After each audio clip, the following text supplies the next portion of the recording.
దేవుని పరిశుద్ధ నామమునకు మహిమ కలుగునుగాక. చేరవచ్చిన మీ అందరికీ మన ప్రభువును రక్షకుడైన యేసుక్రీస్తు శ్రేష్టమైన నామములో నా ప్రత్యేకమైన వందనాలు తెలియజేస్తున్నాను. కొద్ది నిమిషాలు దేవుని యొక్క వాక్యాన్ని దేవుని వాక్యపు వెలుగులో పరిశుద్ధాత్మ దేవుని సహాయంతో నేర్చుకోవడానికి ప్రయత్నించేద్దాం. మనము పేతురు రాసినటువంటి 2వ పత్రికను మనము ధ్యానం చేస్తూ ఉన్నాం. ఆల్మోస్ట్ మనం చివరికి వచ్చాం. ఈరోజు మనం 2వ పత్రికను మనం ముగించుకోబోతున్నాం. ఈ 2వ పత్రిక అంటే పేతురు రాసిన మొదటి పత్రిక, అలాగే 2వ పత్రిక, ఇవన్నీ కూడా ఆత్మీయ విశ్వాస జీవితంలో కొనసాగుతున్న మనందరికీ కూడా చాలా చాలా ప్రాముఖ్యమైనటువంటి విషయాలను అపోస్తలుడైనటువంటి పేతురు గారు రాస్తూ ఉన్నాడు. మనము చాలా విషయాలు ఈ పత్రికల ద్వారా మనం నేర్చుకోవడం జరిగింది. ఈ రోజున మనము పేతురు రాసిన 2వ పత్రిక 3వ అధ్యాయము 10వ వచనము నుండి చివరి వరకు అంటే 18వ వచనం వరకు ఉన్నటువంటి లేఖన భాగాన్ని ఈరోజు మనం ధ్యానం చేయడానికి ప్రయత్నించేద్దాం. ప్రార్థన చేసుకుని వాక్యాన్ని ధ్యానం చేద్దాం. ప్రేమ కలిగిన మా ప్రియ పరలోకపు తండ్రి, మీ పరిశుద్ధమైన ఘనమైన నామమునకు స్తోత్రాలు వందనాలు చెల్లిస్తున్నాం ప్రభా. మహాదేవుడవు, మంచి దేవుడవు, మాకు చాలిన దేవుడవు తండ్రి. మీ కృప ద్వారా మమ్మల్ని ఎంతవరకు కాపాడి భద్రపరిచి సజీవులుగా ఉంచి ఈ దినాన్న మిమ్మల్ని స్తుతించి ఆరాధించేటువంటి గొప్ప ధన్యత మా జీవితాల్లో మీరు అనుగ్రహించినందుకే స్తోత్రాలు ప్రభా. మీ ప్రేమ ఎంతో గొప్పది, మీ కృప ఎంతో అపారమైనది నాయన. మీ కనికరము చొప్పున మమ్మలను జ్ఞాపకం చేసుకుని దినదినము మీ కృపలో మమ్మల్ని కాపాడుతున్నాయినా. ఈ విధంగా ప్రభా తండ్రి, మిమ్మను ఆత్మతో సత్యముతో ఆరాధించేటువంటి గొప్ప ధన్యత మీరు మాకు అనుగ్రహించినందుకే స్తోత్రాలు. ఇంతవరకు మేము చేసిన మా స్తుతి, మా ఆరాధన ప్రభా మీ దృష్టికి అంగీకార యోగ్యమైందని మేము నమ్ముతున్నాం. ఈ సమయంలో కొద్ది నిమిషాలు మీ వాక్యాన్ని మేము వినడానికి, మీ వాక్యాన్ని మేము ధ్యానించడానికి మీ పాద సన్నిధికి మేము వస్తూ ఉండగా మీ వాక్యము ద్వారా మీరు మాతో మాట్లాడండి. మీ వాక్యము ద్వారా మా ఆత్మీయ జీవితములను బలపరచండి ప్రభా. మేము విశ్వాస జీవితంలో సడలిపోకోకుండా ఈరోజు మేము ధ్యానించబోయే వాక్య భాగంలో ప్రభా, మీ రాకడ అతి సమీపముగా ఉన్నటువంటి ఈ చివరి దినాల్లో మేమే విధంగా మా భక్తిని, మా ఆత్మీయతను, మా ప్రవర్తనను మేము జాగ్రత్త కలిగి ఉండాలో అన్నది మీరు మాకు నేర్పించబోతున్నారు తండ్రి నాయన. మీరు మాట్లాడబోతున్నందుకే మీకు స్తోత్రాలు ప్రభా. తండ్రి నాయన, మీరు మాకు ఏమి నేర్పించినప్పటికీ కూడా ప్రభా, అది మా హృదయాలలో, మా ఆత్మీయ తండ్రి నాయన జీవితంలో అన్వయించుకుని తండ్రి అనుసరిస్తూ మీ వాక్యానుసారంగా జీవిస్తూ మీ రాకడ కొరకు మేమందరము సిద్ధపడడానికి మీ కృపను మాకు అనుగ్రహించమని ప్రార్థన చేస్తూ ఉన్నాం. మీ సన్నిధికి చేరువచ్చిన ప్రతి ఒక్కరిని కూడా మీరు ఆశీర్వదించండి, దీవించండి, మీ కృపలో కాపాడి మీ నామానికి మహిమ తెచ్చుకునిమని యేసయ్య నామంలో ప్రార్థిస్తున్నాను మా పరమ తండ్రి, ఆమేన్. పేతురు రాసిన ఈ 2వ పత్రికను మనము ధ్యానిస్తూ చివరిలో మనం ఉన్నాము. ప్రార్థించిన రీతిగానే మనము యేసుక్రీస్తు యొక్క 2వ రాకడ అతి సమీపముగా ఉన్నది అని మనం నేర్చుకుంటున్నాం. గత వారం మనం ఏం నేర్చుకున్నామని అంటే, మనము చిట్ట చివరి గడియలో ఉన్నాం. లాస్ట్ అవర్ అంటే ఇది ఆఖరి గడియలో ఉన్నాం. ఏ దినమో ఏ క్షణమో యేసయ్య రాకడ ఎవరికి తెలియదు. ఆయన ఎప్పుడు మధ్యాకాశానికి కడబూర శబ్దం మ్రోగుతుందో, ఎప్పుడు వస్తారో ఎవరికి తెలియదు. కాబట్టి మీరు మెలకువ కలిగి ఉండి, జాగ్రత్త కలిగి ఉండి, ప్రాముఖ్యంగా ఈ 10 వచనాల నుండి 18 వచనాల వరకు కూడా ఈయన ఏమంటాడనంటే ఒకే మాటను చెప్తున్నాడు, బీ డెలిజెంట్. అంటే మీరు జాగ్రత్త కలిగి ఉండండి, మీరు అలర్ట్గా ఉండండి. మీ ఆత్మీయ జీవితం పట్ల అశ్రద్ధగా కానీ, లేకుంటే అనాలోచనగా కానీ, లేకుంటే నిద్రపోతున్నటువంటి వారి వలె కాకోకుండా ఎప్పటికప్పుడు మెలకువ కలిగి జాగ్రత్త కలిగి ఉండండి అనే సత్యాన్ని ఆయన నేర్పిస్తూ ఉన్నాడు. ఇంచుమించుగా మనము ఈ పేతురు రాసిన 2 పత్రికలు అంటే మొదటి పత్రిక 5 అధ్యాయాలు, 2వ పత్రిక 3 అధ్యాయాలు, ఈ 8 అధ్యాయాలు కూడా ఇంచుమించుగా మనము సెప్టెంబర్ నెలలో ప్రారంభించాం. 8 నెలలు ఈ 2 పత్రికలు కూడా ధ్యానం చేయడానికి మనకు టైం పట్టింది. చాలా ఆత్మీయ విషయాలు చూడండి. ఇలా ఆలోచించడం, ఇలా నేర్చుకోవడం మన ఆత్మీయ జీవితంలోకి అవసరం. దీన్ని ఏమంటారంటే ఎక్స్పోజిటరీ టీచింగ్ అంటారు. దేవుని వాక్యాన్ని తరవుగా ఒక పుస్తకాన్ని తీసుకుని అందులో వచనం తర్వాత వచనాన్ని ధ్యానించడం, నేర్చుకోవడం, ఎన్నో ఆత్మీయ పాఠాలు మనం నేర్చుకోవడానికి అవకాశం ఉంది. ఎందుకనంటే ఈ బైబిల్ గ్రంథాన్ని మన జీవితం సరిపోదు నేర్చుకోవడానికి. అయితే మనకు దేవుడిచ్చినటువంటి కొద్ది జ్ఞానముతో, దేవుడు మనకిచ్చినటువంటి కొద్ది సమయంలో ఇంకా మనం నేర్చుకోవడానికి, ఇంకా నేర్చుకున్న దానిని మనం అన్వయించుకుని వాక్యానుసారంగా నేర్చుకునేవారిగా, నడుచుకునేవారిగా ఉండాలి. ఇంచుమించుగా ఈ 2 పత్రికల ద్వారా 31 మెసేజ్లు మనం నేర్చుకున్నాం. 31 ప్రసంగాలు ఈ 2 పత్రికల ద్వారా మనం నేర్చుకున్నాం. ఆలోచిస్తే అది చాలా ఆశ్చర్యంగా ఉంటుంది. ఎందుకనంటే ఇన్ని ప్రసంగాలు మనం నేర్చుకోగలిగామా, ఈ పత్రికల ద్వారా ఇన్ని పాఠాలు నేర్చుకోగలిగామా అని చెప్పని మనకు అనిపిస్తుంటుంది. గత వారం దేవుని రాకడ ఎప్పుడు జరుగుతుంది, దేవుని రాకడకు జరగబోయేటువంటి విషయాలు ఎలా ఉంటాయి, అవి జరుగుతూ ఉన్నప్పుడు మనము వాటిని వింటూ ఉన్నప్పుడు దేవుని రాకడ సమీపముగా ఉన్నది అని మనం నేర్చుకుంటున్నప్పుడు మనం వాటి కొరకు ఏ విధంగా సిద్ధపడాలి, జరగబోయే విషయాలు ఏవైతే ఉన్నాయో వాటిని గురించి మనం ధ్యానం చేయడం జరిగింది. రక్షింపబడినటువంటి మనము ఆయన రాకడ సమీపముగా ఉన్నది అని చెప్పని మనం మాట్లాడుకోవడం మాత్రమే కాదు, కానీ ఈ పేతురు భక్తుడు ఏమంటాడనంటే మీరు జాగ్రత్త కలిగి ఉండండి, బీ డిలిజెంట్ అంటాడు. అంటే మీరు చాలా అలర్ట్గా ఉండండి అని చెప్తుంటాడు. ఏ విషయాల్లో మనం జాగ్రత్త కలిగి ఉండాలన్నది 3 సార్లు చెప్పాడు ఆయన ఈ పత్రికలోనే. 2 పేతురు రాసిన పత్రిక 1వ అధ్యాయము 5వ వచనములో, ఆ హేతువు చేతనే మీ మట్టుకు మీరు పూర్ణ జాగ్రత్త గలవారై మీ విశ్వాసమునందు సద్గుణమునందు జ్ఞానమును, ఇలా 8 విషయాలు చెప్పాడు. అంటే దేని విషయంలో ఈ జాగ్రత్త కలిగి ఉండమంటున్నాడు అని అంటే మీ విశ్వాసం విషయంలో మీరు జాగ్రత్త కలిగి ఉండండి అని చెప్తున్నాడు. ఎందుకు విశ్వాస విషయంలో మనం జాగ్రత్త కలిగి ఉండాలి? మనం కలిగి ఉన్నటువంటి విశ్వాసాన్ని మనము కొన్ని సందర్భాల్లో పరిస్థితులను బట్టి మన విశ్వాసము సడలిపోయే అవకాశం ఉంది.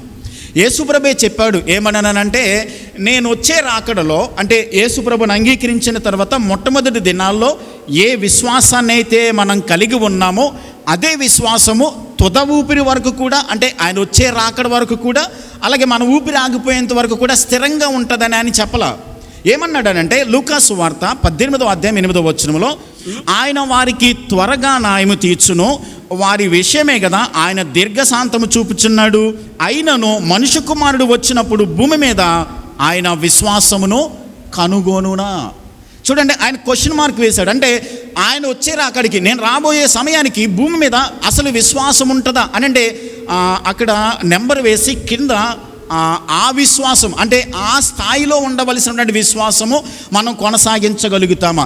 మొట్టమొదటి దినాల్లో రక్షింపబడినప్పుడు మనకి విశ్వాసం చాలా ఎక్కువ ఉంటుంది. ఎందుకనంటే దేవుని మీద కానీ, దేవుని కార్యాల మీద కానీ, దేవుని పట్ల మనకి ఎంతో విశ్వాసం ఉంటుంది. కానీ క్రమక్రమేణా ఏమవుతుందని అంటే మన విశ్వాసం గ్రాడ్యువల్గా తగ్గిపోతూ ఉంటుంది. తగ్గిపోతూ ఉన్నప్పుడు ఆయన ఏమంటున్నాడనంటే, నేను ఎప్పుడు వస్తానో మీకు తెలియదు కాబట్టి నేను వచ్చే రాకడకు మీరు మొట్టమొదటి దినాల్లో ఎలాంటి గ్రేట్ విశ్వాసాన్ని, గ్రేట్ ఫెయిత్ని కలిగి ఉన్నారో అదే విశ్వాసాన్ని మీరు కంటిన్యూ చేస్తూ ఉండండి. నేను వచ్చే రాకడకు అసలు భూమి మీద విశ్వాసం ఉంటుందా అన్న విషయాన్ని ఆయన తెలియచేస్తున్నాడు. కాబట్టి దీనిని బట్టి మనం అర్థం చేసుకోవాల్సింది ఏంటంటే, ఆయన ఏం చెప్తున్నాడు అని అంటే, మీ విశ్వాసమునందు పూర్ణ జాగ్రత్త గలవారే, బీ డిలిజెంట్, చాలా జాగ్రత్త కలిగి ఉండి మీ విశ్వాసంలో సడలిపోకుండా జాగ్రత్త కలిగి ఉండండి.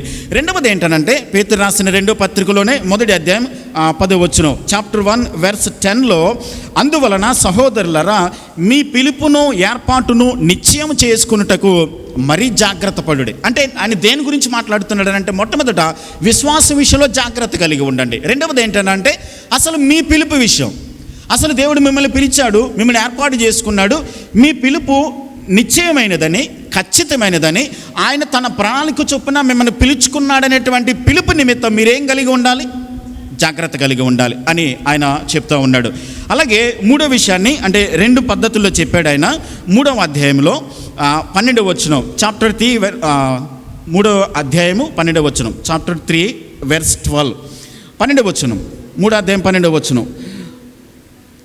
2 కలిసే ఉన్నాయి, 11, 12 కలిసి ఉన్నాయి, కలిసి చదువుతున్నాడు. ఇవన్నీ ఇట్లు లయమైపోయినవి గనుక ఆకాశములు రవిలుకొని లయమైపోయినట్టు, పంచభూతముల మహావేంద్రముతో కరిగిపోయినట్టు, దేవుని దినపు రాకడ కొరకు కనిపెట్టుచు దాని కొరకు దానిని ఆశతో అపేక్షించుచు మీరు పరిశుద్ధమైన ప్రవర్తనతోనూ భక్తితోనూ ఎంతో జాగ్రత్త గలవారై ఉండవలెను. ఇక్కడ మన ప్రవర్తన గురించి అంటే పవిత్రత విషయంలో ఆయన మాట్లాడుతున్నాడు. 14వ వచనం కూడా, వెర్స్ 14లో కూడా 14వ వచనం, ప్రియులారా వీటి కొరకు మీరు కనిపెట్టువారు గనుక శాంతము గలవారై ఆయన దృష్టికి నిష్కలంకులుగాను నిందారహితులుగాను కనబడినట్లు జాగ్రత్త పడండి. జాగ్రత్త కలిగి ఉండండి, జాగ్రత్త కలిగి ఉండండి, జాగ్రత్త కలిగి ఉండండి అని పదే పదే ఈయన మాట్లాడుతూ ఉన్నాడు. ఈయన హెచ్చరిక చేస్తూ ఉన్నాడు. మీ విశ్వాసం విషయంలో జాగ్రత్త కలిగి ఉండండి, మీ పిలుపు విషయంలో జాగ్రత్త కలిగి ఉండండి. రెండవది మీ ప్రవర్తన పవిత్రమైనటువంటి జీవిత విషయంలో మీరు జాగ్రత్త కలిగి ఉండండి అనేటువంటి విషయాన్ని ఆయన మాట్లాడుతూ ఉన్నాడు. ఈ జాగ్రత్తగా లేకపోతే ఏమవుతుందని అంటే మనము ఊహించని సమయాల్లో చూడండి, ఇక్కడ ప్రభువు ఏం చెప్పాడనంటే నా రాకడ దొంగ వచ్చినట్లుగా ఉంటుందని చెప్పాడు. అంటే ఆయన దొంగలా వస్తాడని కాదు, కానీ దోచుకోవడానికి. దొంగ ఏ సమయాన్న మన ఇంటికి కన్ను వేయడానికి వస్తాడో ఎవరికీ తెలియదు. మనం మత్తయి సువార్తలు ఏం చదువుకుంటామని అంటే ఒకవేళ ఇంటి యజమానికి దొంగ ఎప్పుడు వస్తాడో తెలిస్తే ఏం చేస్తాడు? అలర్ట్గా ఉంటాడు, కాపలా పెట్టుకుంటాడు కదా, జాగ్రత్త కలిగి ఉంటాడు. అలాగే ఇంటి యజమానికి దొంగ ఎప్పుడు వస్తాడో తెలియదు కాబట్టి మీరు జాగ్రత్త కలిగి ఉండండి. అన్నీ మనం లాక్ చేసి పెట్టుకుంటాం. మనం నిద్రపోయినప్పుడు ఒకవేళ ఎలాంటి దొంగ వస్తాడో దాన్ని ఎత్తుకుని పోతాడో తెలియదు కాబట్టి అలర్ట్గా ఉంటాం. మన ఆత్మీయ జీవితం పట్ల ఆయన ఎప్పుడు వస్తాడో ఎవరికీ తెలియదు కాబట్టి మీరు పూర్ణ జాగ్రత్త గలవారే మెలకువ కలిగి ఉండండి అని చెప్తా ఉన్నాడు. కలిగి ఉంటూ ఆయన ఏం మాట్లాడుతున్నాడు అని అంటే నేను వచ్చే రాకడకు పంచభూతములు అంటే ఈ ప్రపంచమంతా కూడా అగ్ని చేత కాల్చబడబోతుంది. ఇవన్నీ కూడా మిక్కటమైనటువంటి వేండ్రముతో లయం కాబోతున్నాయి అని ఆయన మాట్లాడుతూ ఉన్నాడు.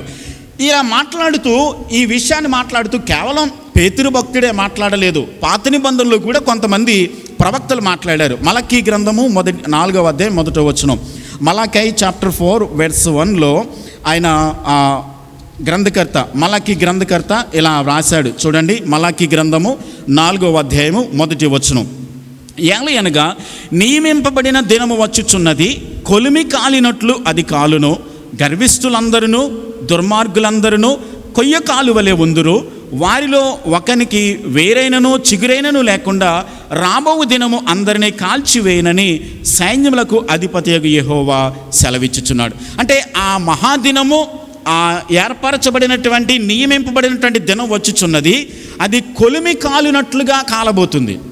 అది భయంకరమైనటువంటి వేడితో, భయంకరమైనటువంటి అగ్నితో ఈ కొయ్య కాలినట్లుగా గర్విష్ఠులు దుర్మార్గులందరూ కూడా ఆ దేవుని యొక్క మహా ఉగ్రతకు లోనై ప్రపంచమంతా కూడా ఒకనొక దినాన్న కాలిపోబోతుంది.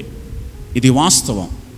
అంత మాత్రమే కాదు, నహూము గ్రంథము 1వ అధ్యాయము 5వ వచనం, నహూము గ్రంథము 1వ అధ్యాయము 5-6 వచనాలు, నహూమ్ చాప్టర్ 1 వెర్స్ 5లో కూడా ఆయనకు భయపడి పర్వతములు కంపించును, కొండలు కరిగిపోవును. మీకా గ్రంథం పక్కన ఉంటుంది, నహూము గ్రంథం 1వ అధ్యాయం 5వ వచనం, ఆయనకు భయపడి పర్వతములు కంపించును, కొండలు కరిగిపోవును, ఆయన ఎదుట భూమి కంపించును, లోకమును అందలి నివాసులందరూ వణుకుదురు. ఆయన ఉగ్రతను సహింపగలవాడెవడు? ఆయన కోపాగ్ని ఎదుట నిలువగలవాడెవడు? ఆయన కోపము అగ్ని వలె పారును, ఆయన కొండలను కొట్టగా అదేమైపోతుందనంటే బద్దలైపోతుంది. కొండలు, ఈ లోయలు, పర్వతాలు ఇవన్నీ కూడా ఒకానొక దినాన భయంకరమైనటువంటి అగ్ని చేత ఇవన్నీ కాల్చబడబోతున్నాయి అనేటువంటి సత్యాన్ని వాక్యములో మనం చూస్తున్నాం. అలాగే యెషయా గ్రంథంలో చదువుతాం, అలాగే ప్రకటన గ్రంథం 20వ అధ్యాయం 6వ వచనంలో కూడా ఇవే విషయాలు మరలా భక్తులు వ్రాయటం జరిగింది. అంటే ఆయన రాకడను గురించి పదే పదే దేవుని సేవకులు, దేవుని ప్రవక్తలు, ఆయన అపోస్తలులు వీళ్ళందరూ కూడా ప్రవచిస్తూ వచ్చారు. రాకడ సమీపంగా ఉంది, రాకడ సమీపంగా ఉంది.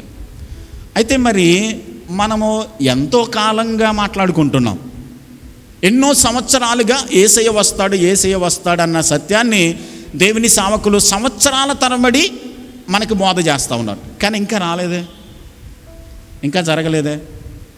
ఏమైందంటారు? ఎందుకు ఆలస్యం అవుతుందంటారు?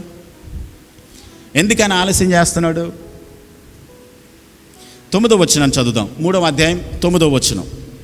ఆయన వచనము, ఆయన ప్రవచనము, ఆయన వాగ్దానము ఎన్నడూ కూడా అది మారిపోయేది కాదు. ఆయన ఏం మాట్లాడుతున్నాడు అనంటే 3వ అధ్యాయం 9వ వచనం, దేవుని రాకడ ఎందుకు ఆలస్యం అవుతుందంటే 9వ వచనం, కొందరు ఆలస్యమని ఎంచుకున్నట్లు ప్రభువు తన వాగ్దానమును గూర్చి ఆలస్యము చేయవాడు కాడు గాని ఎవడునూ నశింపవలనని ఇచ్చయింపక అందరూ మారు మనసు పొందవలనని కోరుచు మీ ఎడల దీర్ఘశాంతము గలవాడై ఉన్నాడు.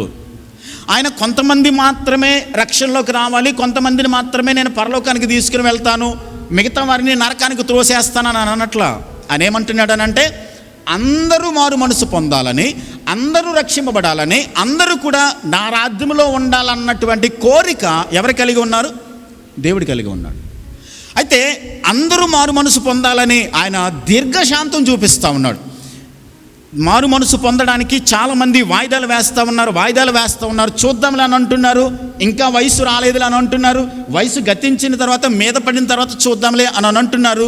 కానీ వాక్యం ఏం చెప్తున్నారంటే రక్షింపబడేంత వరకు కూడా ఆయన ఏం చేస్తూ ఉన్నాడనంటే దీర్ఘశాంతం చూపిస్తూ ఉన్నాడు. ఒక మాట గుర్తుపెట్టుకోనండి, మనము రక్షింపబడేంత వరకు కూడా ఆయన రాకడేమవుతుంది? ఆలస్యం అవుతూ ఉంటుంది.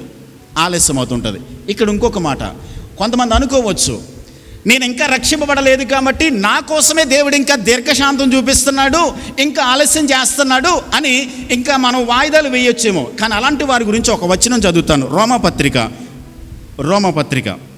1వ అధ్యాయం 4వ వచనం. రోమపత్రిక 1వ అధ్యాయం 4వ వచనం. దేవుని అనుగ్రహము మారు మనసు పొందుటకు నిన్ను ప్రేరేపించుచున్నదని ఎరుగక ఆయన అనుగ్రహైశ్వర్యమును సహనమును దీర్ఘశాంతమును తృణీకరించుదువా?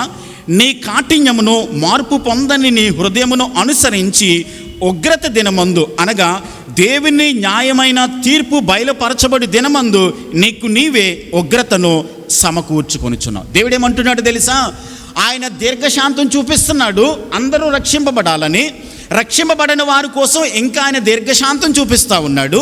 ఒక మాట, నేను ఇంకా రక్షింపబడలేదు కాబట్టి ఆయన ఇంకా రాడులే, ఆయన ఇంకా ఆలస్యం చేస్తాడులే, నేను రక్షింపబడేంత వరకు ఆయన దీర్ఘశాంతం చూపిస్తున్నాడు, ఇంకా రాకడ రాదని అనుకుంటున్నట్లయితే వాక్యం చెప్తుంది ఆయన మారు మనసు పొందడానికి దేవుడు మనలను ప్రేరేపిస్తూ ఉన్నాడు. ప్రేరేపిస్తున్నటువంటి ఆయన ఆజ్ఞను నీవు ఆలస్యం చేస్తే ఒక మాట గుర్తుపెట్టుకోవాలి, ఆయన దీర్ఘశాంతం గలవాడే కానీ శాశ్వత కాలం దీర్ఘశాంతం గలవాడు కాదు. ఈ మాట గుర్తుపెట్టుకోవాలి. ఆయన దీర్ఘశాంతం గలవాడే, సహిస్తాడు, వేచి చేస్తాడు, కానీ ఆయన శాశ్వత కాలం దీర్ఘశాంతం చూపించడు. ఆయన టైం ఇస్తాడు, ఆ టైం ప్రకారం ఇంకా నువ్వు మారు మనసు పొందుకోకుండా, ఆయనలోకి రాకోకుండా, జీవితాన్ని చక్కబెట్టుకోకుండా కనుక ఆలస్యం చేస్తే అందరి కోసం ఆయన వేచి ఉండి ఆయన అలాగే ఆలస్యం చేయడు. ఆయన అనుకున్న టైం ప్రకారం వచ్చాడంటే వాక్యం చెప్తుంది ఆయన అనుగ్రహము, ఆయన యొక్క దీర్ఘశాంతము, ఆయన యొక్క సహనము మన పట్ల చూపిస్తూ మనకి టైం ఇస్తున్నాడని మనం అనుకుంటున్నాం. కానీ టైం గనక మనం విడిచిపెట్టుకుంటే, ఆ టైం గనక మనం కాదనుకుంటే ఆయన ఇచ్చిన టైం అయిపోతుంది, ఆయన అనుకున్న టైంకి ఆయన వచ్చాడంటే గనక పరిస్థితి ఎలా ఉంటుందని అంటే పంచభూతములో మహావేంద్రముతో లయం కాబోతున్నాయి. అందుకనే ఆయన ఆలస్యం చేస్తూ ఉన్నాడు. ఎందుకనంటే అందరూ మారు మనసు పొందాలని. అంత మాత్రమే కాదు, ఇంకొక మాట ఏంటనంటే ఆయన దీర్ఘశాంతము మన పట్ల చూపిస్తూ ఆయన ఉగ్రతలోనికి వెళ్ళిపోకోకుండా ఉండాలని దేవుడు సమయం ఇస్తూ ఉన్నాడు. ఇదే రక్షణ దినము, ఇదే మిక్కిలి అనుకూల సమయము. రేపేం జరుగునో మనకు తెలియదు కాబట్టి నేడు సమయం ఉండగానే ప్రభు దగ్గరికి వచ్చి రక్షణ పొందని వారు రక్షణ పొంది జీవితాన్ని సరిదిద్దుకోకుండా, దేవుని వాక్య ప్రకారం కాకోకుండా దారి తప్పి తిరిగిపోతున్నటువంటి వారు కూడా మరలా ఆయన రాకడ వస్తుంది కాబట్టి చక్కబెట్టుకుని జాగ్రత్త కలిగి ఉండాలని జాగ్రత్త అని వాక్యం మనకి పదే పదే హెచ్చరిక చేస్తూ ఉంది. మనకి ఇక్కడ చదువుకున్నటువంటి 10వ వచనములో ఒక మాట చదువుదాం చూడండి. ప్రభు దొంగ వచ్చినట్లు వచ్చును, ఆ దినములో ఆకాశములు మహాధ్వనితో గతించిపోవును, పంచభూతములు వెక్కటమైన వేండ్రముతో లయమైపోవును, భూమియు దాని మీదనున్న కృత్యములు ఏం కాబోతున్నాయి? కాలిపోబోతున్నాయి. ఇక్కడ పేతురు గారు ఏమంటున్నాడనంటే, మనం చదువుకుంటున్నప్పుడు 3వ అధ్యాయం అంతా కూడా మనం చదువుతున్నప్పుడు మనకి 3 రకాలైన ప్రపంచాలు కనబడతాయి. 3 రకాలైన ప్రపంచాలు. మొట్టమొదటిది నోవహు కాలమునకు ముందున్నటువంటి ప్రపంచం. అంటే నోవహు కాలానికి ముందున్నటువంటి కాలాన్ని ఆ ప్రపంచాన్ని ఏమంటారంటే లాస్ట్ వరల్డ్. తర్వాత ఆ నోవహు కాలమునకు ముందున్నటువంటి ప్రపంచాన్ని దేవుడు ఏం చేశాడు? భక్తిహీనమైన ప్రపంచాన్ని జలప్రలయం రప్పించి నాశనం చేసేసాడు, దేవుని మాట విననప్పుడు. ఇప్పుడు మనం ఉంటున్నటువంటి నోవహు కాలం మొదలుకొని యేసుక్రీస్తు రెండవ రాకడ వరకు ఈ మధ్య కాలాన్ని ఏమంటారనంటే లైవం కాబోతున్నటువంటి ఇది టెంపరరీ వరల్డ్. నోవహు కాలం నుంచి యేసుక్రీస్తు రెండవ రాకడ వరకు ఉన్న ఈ మధ్య ప్రపంచాన్ని ఏమంటారంటే టెంపరరీ వరల్డ్. ఇది కాలిపోబోతుంది. దీని తర్వాత క్రొత్త ఆకాశము, క్రొత్త భూమి రాబోతుంది. అది పర్మనెంట్ వరల్డ్. పాత ప్రపంచము, ప్రస్తుత ప్రపంచము, రాబోయే స్థిరమైన ప్రపంచం, 3 ప్రపంచాల గురించి పేతురు భక్తుడు ఈ వచనాల్లో మాట్లాడుతున్నాడు 3వ అధ్యాయంలో. నోవహు కాలమునకు అంటే ఫ్లడ్కి ముందున్నటువంటి నోవహు టైంలో ముందున్నటువంటి ఆ ప్రపంచాన్ని భక్తిహీనంగా, దుర్మార్గంగా, బలత్కారంతో నిండిపోయినటువంటి ఆ ప్రజలకు 120 సంవత్సరాలు నోవహు ఓడ కడుతూనే హెచ్చరిక చేశాడు. ఉగ్రత రాబోతుంది, వర్షం కురవబోతుంది, మార్పు చెందండి, ఓడలోనికి రండి, మీ జీవితాన్ని మార్చుకోమని చెప్పని ఆయన ప్రకటించాడు. వాళ్ళు వినలేదు. తలుపు వేయబడింది, ఆ వర్షం ప్రారంభించబడింది. 1 రోజు, 2 రోజులు, 3 రోజులు. అప్పటికి ప్రపంచానికి వర్షం తెలీదు. ఆకాశపు తూములు విప్పబడ్డాయి, వర్షం భయంకరంగా కురుస్తూ ఉంది. వాడని ఎక్కడో పర్వతం మీద ఎక్కడో కట్టాడు ఆయన. సముద్రం పక్కన కట్టాలి మామూలుగా అయితే. అందరూ హేళన చేశారు, ఎక్కడో పిచ్చోడీడు అని చెప్పని అనుకున్నారు. కానీ ఈ వర్షపు నీటికి నీరు భయంకరంగా పర్వతాలు, కొండలన్నీ మునిగిపోతూ కూడా వాడ కూడా తేలిపోయేంత పరిస్థితికి ఆ భయంకరమైనటువంటి వర్షం వచ్చింది. ప్రజలు కొట్టుకుని పోతూ ఆ రోజున మీరు ఊహించండి, ఆ ప్రవాహంలో కొట్టుకుంటూ వచ్చి తలుపు కొట్టుంటారా లేదా చాలామంది? తలుపు తీ నోహు ప్లీజ్ అయ్యా, దయచేసి తీవయ్యా. కానీ ఆ డోర్ వేసింది ఎవరు? దేవుడే మూత వేశాడు. ఆ ప్రవాహంలో ఏడుస్తూ కొట్టుకుంటూ ఆ ప్రాణాలు కాపాడుకుంటూ ప్రవాహంలో కొట్టుకుని పోతూ చచ్చిపోయారు వాళ్ళు. మొత్తం ప్రపంచం అంతా కేవలం 8 మంది మాత్రమే ఆ ప్రపంచంలో రక్షింపబడ్డారు. ఈ ప్రస్తుత ప్రపంచంలో ఇప్పుడు ఈ టెంపరరీ వరల్డ్లో మనం ఉన్నాము. ఎప్పుడు వేసే రాకడొస్తుందో తెలీదు. అప్పుడు నీటితో ఆయన నాశనం చేశాడు. ఇప్పుడున్న ప్రపంచాన్ని ఆయన అగ్ని కొరకు ఏం చేశాడు? దాచిపెట్టి ఉంచాడు, భద్రం చేస్తూ ఉన్నాడు, కాచుకుంటుంటున్నాడు. ఆయన తన ప్రేమ చేత, తన కృప చేత దాన్ని చాలా సెక్యూరిటీగా ఉంచుతున్నాడు. ఇంకా ఆయన సహనం, ఆయన యొక్క దీర్ఘశాంతం ఇంకా ఆయన వదిలేశాడు అనుకోండి, ప్రపంచాన్ని ఏం చేస్తాడు? ఆయన వదిలేస్తాడు. ఇక అప్పుడేమైపోతుంది? ఆయన వచ్చే రాకడలో ఈ ప్రపంచం అగ్ని చేత కాల్చబడిపోతుంది.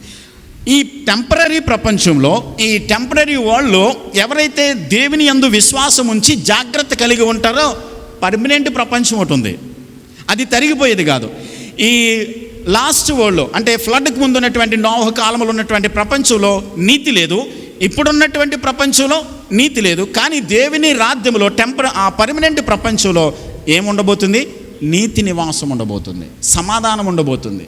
అక్కడ దేవుని యొక్క పరిశుద్ధత ఉండబోతుంది, దేవుని యొక్క వెలుగు, దేవుని యొక్క సన్నిధి అశాశ్వత కాలం ఉండేటువంటి పర్మనెంట్ ప్రపంచంలో దేవుడు మనకి ఇవ్వబోతున్నాడు.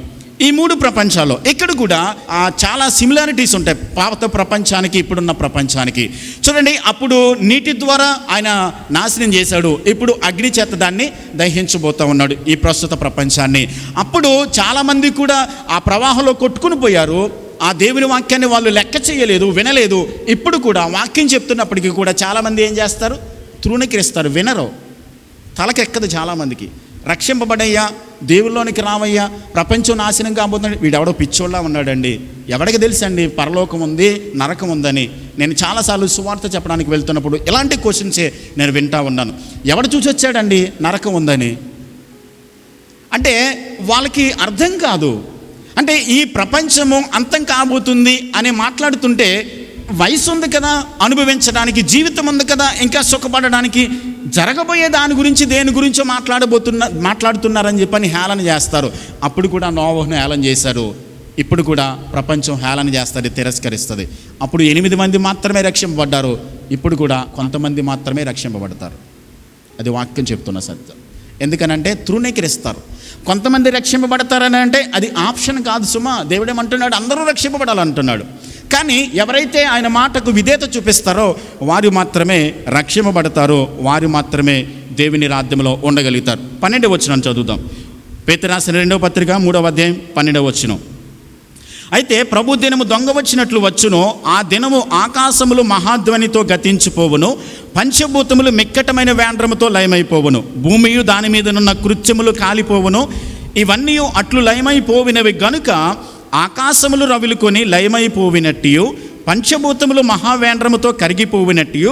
12వ వచనం ప్రాముఖ్యంగా, దేవుని దినపు రాకడ కొరకు కనిపెట్టుచు దానిని ఆశతో అపేక్షించుచు మీరు పరిశుద్ధమైన ప్రవర్తనతోనూ భక్తితోనూ ఎంతో జాగ్రత్త గలవారై ఉండవలెను. దేవుని వాక్యం చెప్తుంది 12వ వచనంలో, దేవుని దినపు రాకడ కొరకు ఏం చేయాలి? మనం ఏం చేయాలి? కనిపెట్టచ్చు. Be watchful, waiting. మనము నిరీక్షణతో ప్రభు రాకడ కొరకు మనం ఏం చేయాలి? కనిపెడుతూ ఉండాలి. రాకడ కొరకు కనిపెట్టాలి అని మాట్లాడుతూ 13వ వచనంలో చూడండి, ఆ 13వ వచనంలో ఏమంటున్నాడనంటే, క్రొత్త భూమి క్రొత్త ఆకాశం కొరకు ఏం చేయాలి? మీరు కనిపెట్టాలి. క్రొత్త భూమి క్రొత్త ఆకాశం కొరకు కనిపెట్టాలి. 14వ వచనంలో, వీటి కొరకు కనిపెట్టి వారు గనుక, వేటి వరకు కనిపెట్టాలి అంటే క్రొత్త ఆకాశం క్రొత్త భూమి కొరకు కనిపెడుతున్నాం కాబట్టి మీ ప్రవర్తన విషయంలో జాగ్రత్త కలిగి ఉండండి అని ఆయన మాట్లాడుతున్నాడు. 17వ వచనంలో ఆ చివరి మాట చదువుతున్నాను, మీకు కలిగిన స్థిర మనస్సును విడిచి పడిపోకుండా కాచుకొని ఉండండి. బీ వాచ్ఫుల్, జాగ్రత్తగా మెలకువ కలిగి ఉండండి. మీరు జాగ్రత్త కలిగి ఉండండి, కాచుకుని విడిచిపెట్టుకోకుండా స్థిర మనసును మీరు కొనసాగించండి అని ఆయన మాట్లాడుతున్నాడు.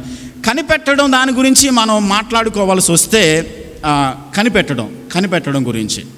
ఇప్పుడు మీ అమ్మాయి కానీ మీ అబ్బాయి కానీ ఎక్కడికైనా వేరే రాష్ట్రానికి వెళ్ళారు, చదువుకుంటున్నారు అనుకుందాం. వాళ్ళు ఫోన్ చేశారు, మమ్మీ నేను పలానా రోజున 10 గంటలకి నేను వస్తున్నాను అని చెప్పి ఫోన్ చేశారు. మీరేం చేస్తారు? మీ అమ్మాయి కోసం ఎదురు చూస్తూ ఉంటారు. మీరు పని చేసుకుంటూనే ఉంటారు ఇంట్లో. ఏమండి 9:30 టైం చూసుకుంటూ ఉంటారు. 9:30 అయింది, వస్తుంది అనమాట, టైం అవుతుంది. ఒకవేళ ఒక ఏదైనా అలికిడి అయిందనుకోండి, మీరు లోపల వంట చేస్తూ ఉండొచ్చు, అంట్లు కడుగుతూ ఉండొచ్చు, ఇస్త్రీ చేస్తూ ఉండొచ్చు, బట్టలు మడతట్టు ఉండొచ్చు. మీరు పని చేసుకుంటూనే ఏదో అలికిడి అయ్యేసరికి టైం చూసుకుని ఒకవేళ అమ్మాయి వచ్చిందేమో అని ఏం చేస్తారు? మీరు ఎదురు చూస్తూ ఉంటారు. తర్వాత 10 అయింది, ఇంకా రాలేదేంటి? 10:15 ఇంకా రాలేదేంటి? మీ పనేం మానేరు. మీరు మీ పని చేసుకుంటూనే ఏం చేస్తారు? మీరు ఒక చెవి అటు పడేసి ఏదైనా అలికిడైతే, లేకపోతే ఆటో వచ్చింది, ట్యాక్సీ వచ్చి ఆగింది, అమ్మాయి వచ్చిందేమో, అబ్బాయి వచ్చాడేమో అని చెప్పని మనము ఎదురు చూస్తూ ఉంటాం కదండి. ఇక్కడ మనం నేర్చుకోవాల్సిన ప్రాముఖ్యమైన సత్యం ఏంటనంటే, దేవుని రాకడ కొరకు కనిపెట్టడం అని అంటే మనం పని పాట మానేసి కేవలం యేసుక్రీస్తు రాకడ కొరకు ఎదురు చూడడం కాదు. మన పనులు చేసుకుంటూ, మన ఉద్యోగాలు చేస్తూ, మన వ్యాపారాలు చేస్తూ మన ఆలోచన అంతా కూడా దేని గురించి ఉండాలి? ఆయన వస్తాడు, ఆయన రాబోతున్నాడు అని అలర్ట్ కలిగి ఎదురు చూస్తూ కనిపెడుతూ ఉండాలి. ఒక మాట గుర్తుపెట్టుకోవాలి, ఆయన వస్తున్నాడు కాబట్టి పని పాట మానేసి మనం అన్నీ విడిచిపెట్టేసి సోమరుల్లాగా అలాగ ఉన్నట్లయితే ఒకటి గుర్తుపెట్టుకున్నానండి, మనము పని చేసుకుంటూ ఉద్యోగాలు చేస్తూ ఒకవేళ కారు సంపాదించుకోవచ్చు, పొలం సంపాదించుకోవచ్చు, ఇల్లు సంపాదించుకోవచ్చు, ఆస్తిపాస్తులు సంపాదించుకోవచ్చు. ఈ కారులు, బంగళాలు, ఈ పొలాలు, స్థలాలు, ఇల్లులు అన్నీ కూడా ఒకనొక దినాన్ని ఏం కాబోతున్నాయి? కాలిపోతున్నాయి. కాబట్టి మనం సంపాదించుకోకుండా సోమరితనంగా ఉంటే మనము కష్టపడి పని చేసాము అని ఆయన ముందు చూపించుకోవడానికి ఏమీ ఉండదు. నేను కష్టపడ్డాను, నేను పని చేశాను, నేను వ్యాపారం చేశాను, నేను ఉద్యోగం చేశాను, నేను వ్యవసాయం చేశాను, నేను సంపాదించి పెట్టాను అని చెప్పని ఆయన దగ్గర ఒకవేళ మీ బంగ్లా కాలిపోవచ్చు, ఒకవేళ మీ కారు కాలిపోవచ్చు, లేకుంటే మీరు సంపాదించిన ఆస్తుపాస్తులు కాలిపోవచ్చు. కానీ ఆయన ముందు నిలబడినప్పుడు ఇదిగో నేను సంపాదించి పెట్టాను, నేను కష్టపడ్డాను, నేను చేశాను అని చెప్పని ఆయన ముందు నిలబడినప్పుడు. అందుకనే మత్తయి సువార్త 25వ అధ్యాయంలో, ఫలా నమ్మకమైన మంచి దాసుడా, నేను నీకు ఇచ్చిన పనిలో నువ్వు ఎలా ఉన్నావు? నమ్మకంగా ఉన్నావు. Well done my servant. నీకు ఇచ్చిన మంచి పనిలో నువ్వు నమ్మకంగా ఉన్నావు, నువ్వు సోమరిగా ఉండలేదు, నీకు ఇచ్చిన పనిని చేస్తూనే ఉన్నావు. నేను వచ్చే రాకడలో ఇవి లయమైపోతాయి ఎలాగో అని చెప్పని ఆయన ముందు మనము రివార్డు పొందుకోవడానికి అవకాశం ఉంటుంది. అది దేవుని కోసం కనిపెట్టడం అంటే మనం పని చేసుకుంటూ ఆయన వస్తాడు అనేటువంటి ఆలోచనతో మనము జాగ్రత్త కలిగి ఉండాలి, మనం మెలకువ కలిగి ఉండాలి అనేటువంటి మాటను దేవుని వాక్యం తెలియజేస్తుంది. అలాగే దాని కొరకు మీరు ఆశతో ఏం చేయాలి? అపేక్షించాలి అని అంటున్నాడు.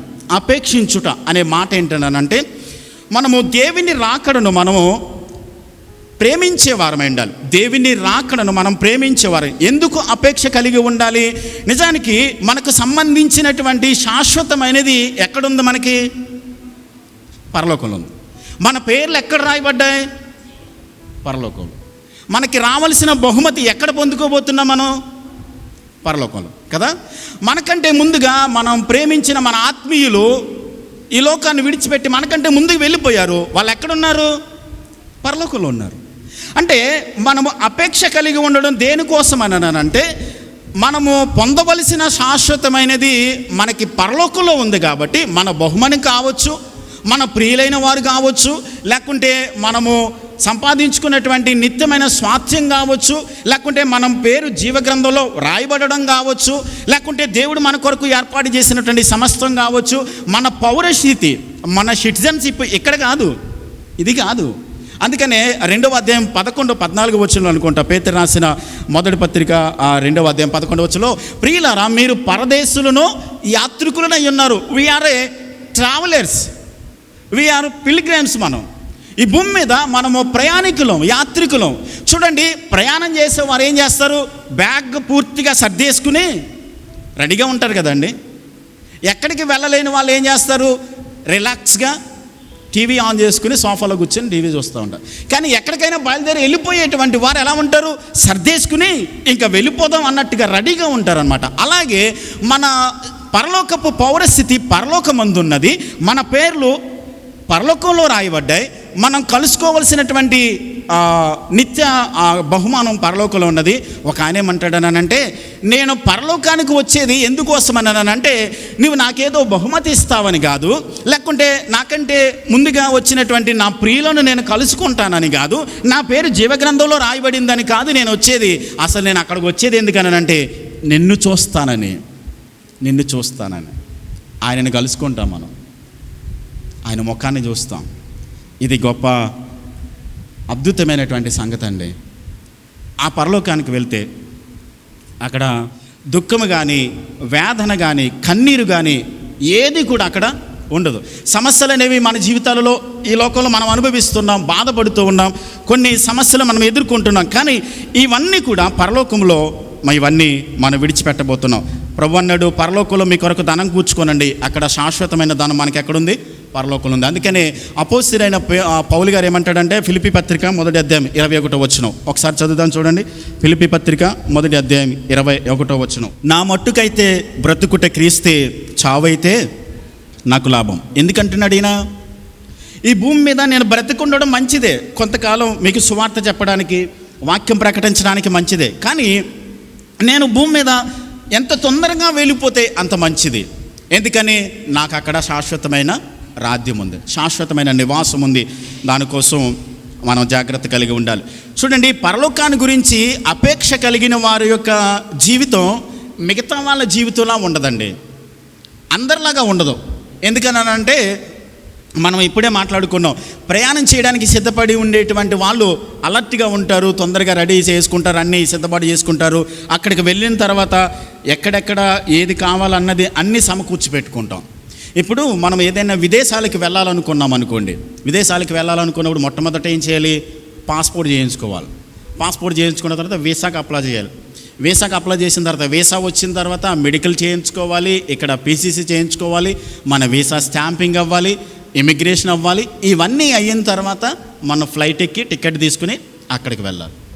అంటే చూడండి ఎన్ని పనులు, ఎంత డాక్యుమెంటరీ వర్క్, మనం పేపర్ వర్క్ చేయించుకోవాలి. ఇక్కడ మనం జస్ట్ ఒక 4-5 సంవత్సరాలు, ఒక 10 సంవత్సరాలు ఉండడానికే ఎంత సిద్ధపాటు అనేది. మెడికల్లో ఫిట్ అవ్వాలని అంటే మనం ఏం చేయాలి? జాగ్రత్త కలిగి ఉండాలి. ఎలా పడితే అలాగా ఏది పడితే అది తాగేసి, లేకుంటే లిక్కర్ ఇవి తాగేస్తే కామెర్లు ఉన్నాయని చూపిస్తుంది మెడికల్లో. లేకుంటే ఎలా పడితే అలా తిరిగేస్తే హెచ్ఐవి అని చూపిస్తే అన్ఫిట్ అయిపోతుంది. కాబట్టి మనము జస్ట్ 10 సంవత్సరాలు ఉండే మరొక దేశానికి వెళ్ళడానికే ఎంత ప్రిపరేషన్ అవసరమైతే, శాశ్వత కాలం, యుగయుగాలు, తరతరాలు ఉండబోయేటువంటి ఆ రాజ్యం కొరకు మనం ఎంత సిద్ధపాటు కలిగి ఉండాలి, ఎంత అలర్ట్గా ఉండాలి. కాబట్టి వాక్యం చెప్తున్నానంటే, దేవుని రాజ్యము కొరకు సిద్ధపడుతున్న మనము అందరూ జీవించినట్లుగా జీవించకూడదు.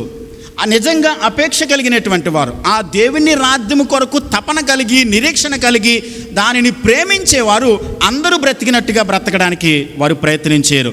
అందుకనే చూడండి, పరలోకాన్ని గురించి అపేక్ష కలిగిన వారు ఎలా ఉంటారనంటే, మొట్టమొదటిది మన రక్షణ నిశ్చయత కలిగి ఉంటాం. మన రక్షణ పొందినటువంటి రుజువులను మనం కలిగి ఉంటాం.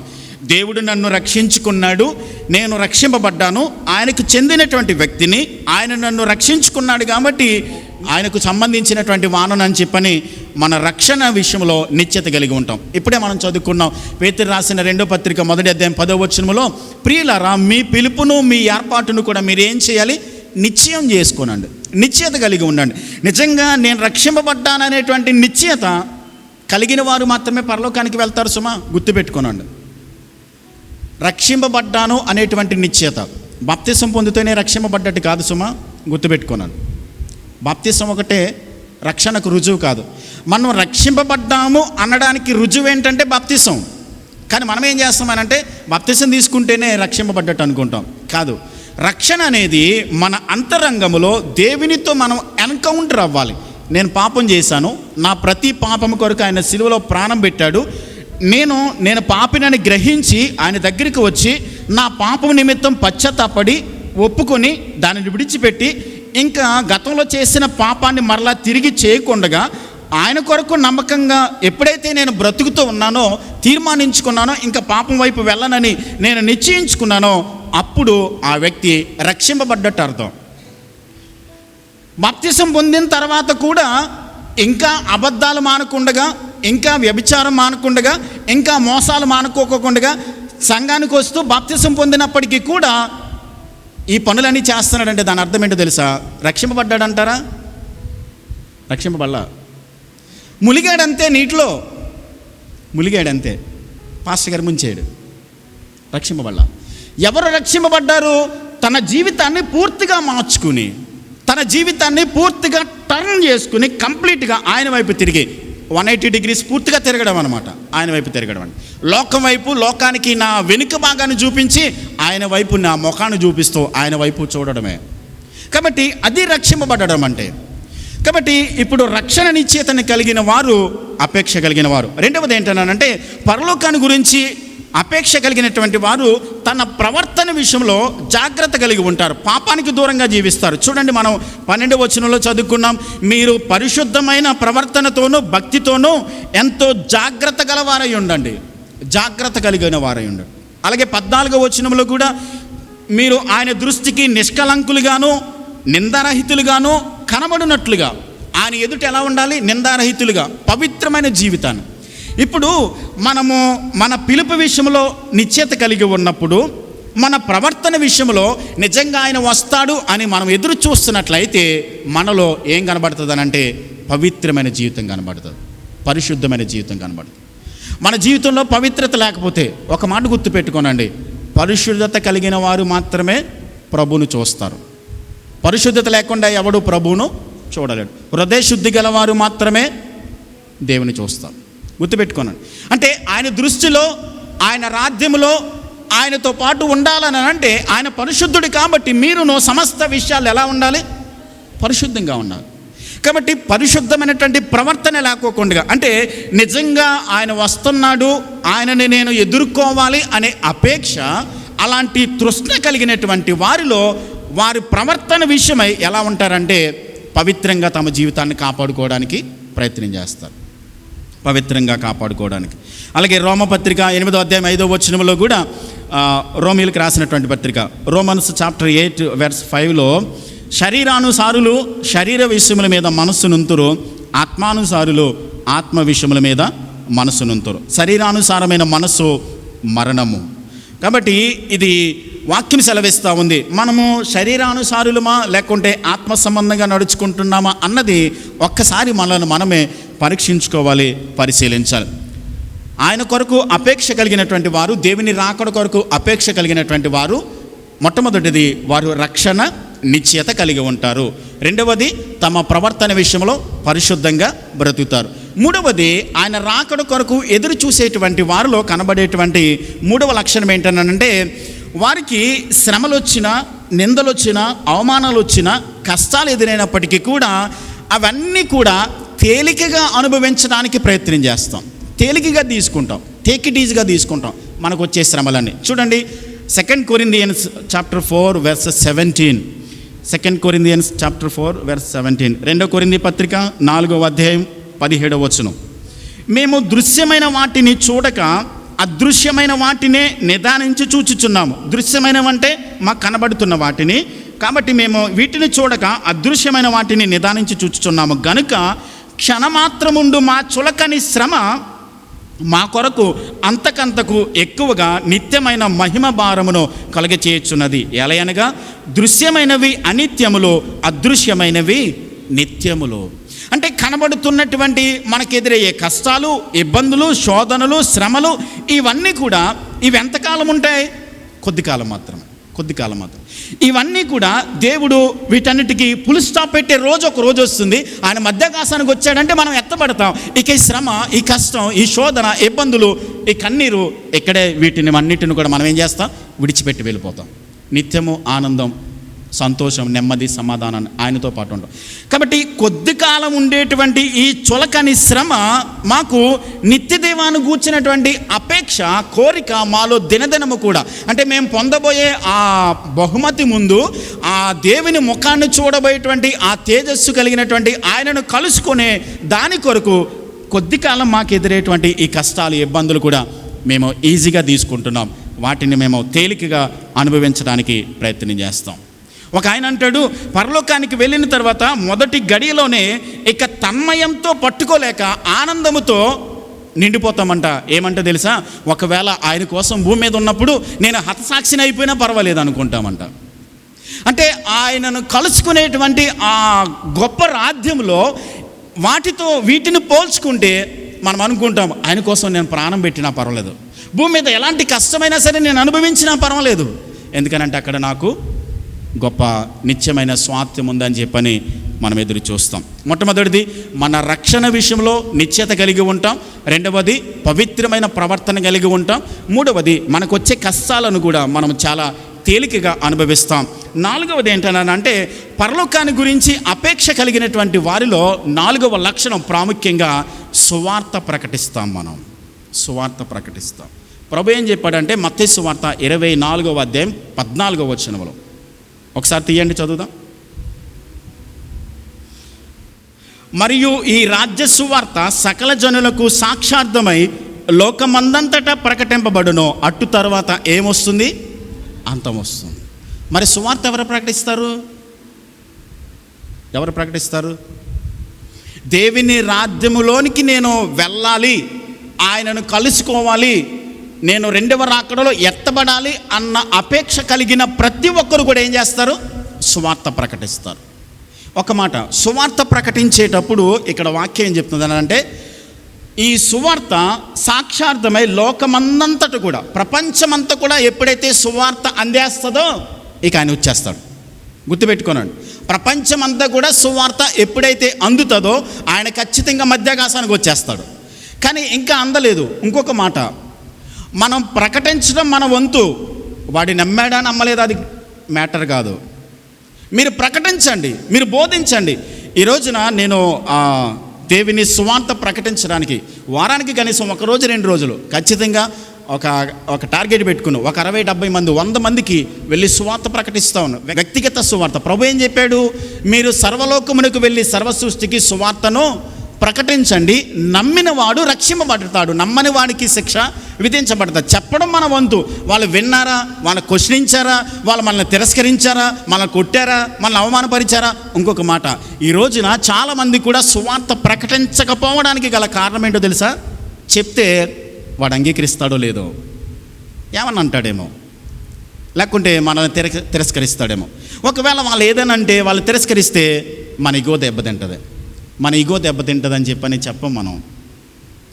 ఒకవేళ వాళ్ళు వద్దులే యేసుప్రభు గురించి వెళ్ళ అని చెప్పాను అంటే మనం ఫీల్ అవ్వాల్సి వస్తుంది. ప్రభు ఏం చెప్పాడు? మీరు వెళ్ళండి, చెప్పండి. చెప్పడం మన వంతు.